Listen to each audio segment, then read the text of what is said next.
Bismillahirrahmanirrahim. Kita sambung soalan SPM 2025, kertas 1, soalan 13. Rajah 4 menunjukkan susunan radas apabila larutan barium klorida. Okay, so kita highlight barium klorida ditambah ke dalam larutan R.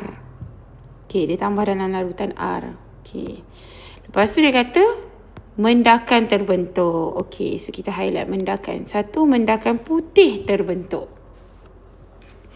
So, bila kita nampak perkataan mendakan putih terbentuk, dalam kepala kita mesti fikir bahawa tindak balas ini adalah tindak balas penguraian ganda 2. Double decomposition reaction atau pemendakan or precipitation. Okay, dia menghasilkan, hasil dia adalah garam tak larut. Garam tak terlarutkan lah sebenarnya. Okey. So dia punya soalan, R tu siapa? R tu larutan apa untuk menghasilkan satu garam tak larut? So untuk setiap satu option A, B, C, D tu saya dah letak barium klorida ni as the first reactant, bahan tindak balas yang pertama.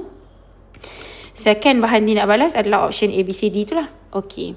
So kalau kita tengok yang pertama, barium klorida dengan zinc sulfat. Okay, you should understand that untuk penguraian ganda 2 ni adalah basically depa ni tukar pasangan. Sekarang ni barium ni kawan dengan klorida kan. Sekarang ambil barium kawankan dengan sulfat. So dia jadi barium sulfat dengan zinc klorida. Okay, so you kena tahu ada garam terlarutkan, ada garam tak terlarutkan. So barium sulfat is actually garam tak larut. Ni kat sini, dia dekat luar. Untuk garam sulfat yang tak larut adalah PCB. Ada orang ingat dia sebagai pantai cahaya bulan, ada orang ingat dia sebagai P baca. Ikutlah. Yang penting barium sulfat adalah satu garam tak larut. And in fact jawapannya adalah A lah. Sebab ini adalah barium sulfat adalah mendakan putih. Dia adalah satu garam yang menghasilkan mendakan putih. Ini garam larut dia, zinc klorida. Okay, so kita tengok the second one. Second one, barium klorida dengan zinc nitrat. Kan ke supposed to change, tukar je pasangan dia. Barium nitrat dengan zinc klorida. Tak boleh, ni bukannya reaction dia sebab dua-dua adalah garam larut. Untuk garam nitrat, semua garam nitrat larut air.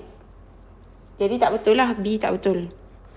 Kita nak confirm jawapan kita, tak ada jawapan lain That's why kita buat semua.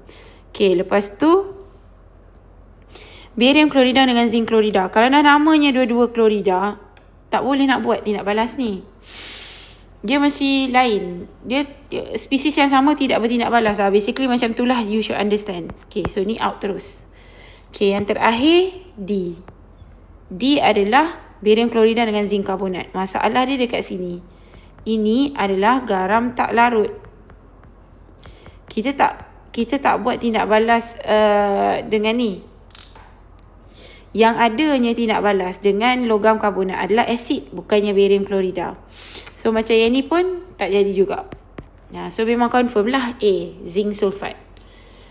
So saya harap saya tak peningkan you dengan explanation yang too much. Okay, tapi untuk jawab soalan ni, number one, you kena tahu bahawa ini adalah tindak balas penguraian ganda 2 sebab menghasilkan mendakan putih. Okay, yang tu pertama. So untuk menghasilkan, untuk membuat tindak balas penguraian ganda 2, you kena ada 2 garam larut. Bila bertindak balas akan hasilkan satu garam tak larut, iaitu satu mendakan, dan satu garam larut. So you kena cari dalam jawapan you yang mana satu yang menghasilkan garam tak larut tu, mendakan putih tu. Okay, so in order for you to do that, you kena tahu siapa garam larut, siapa garam tak larut lah. Alright. So kalau rasa macam tak tahunya nak jawab, maksudnya you belum betul-betul mahir garam tak larut dan penyediaan garam tak larut. Alright, itu sahaja. Sekian, terima kasih.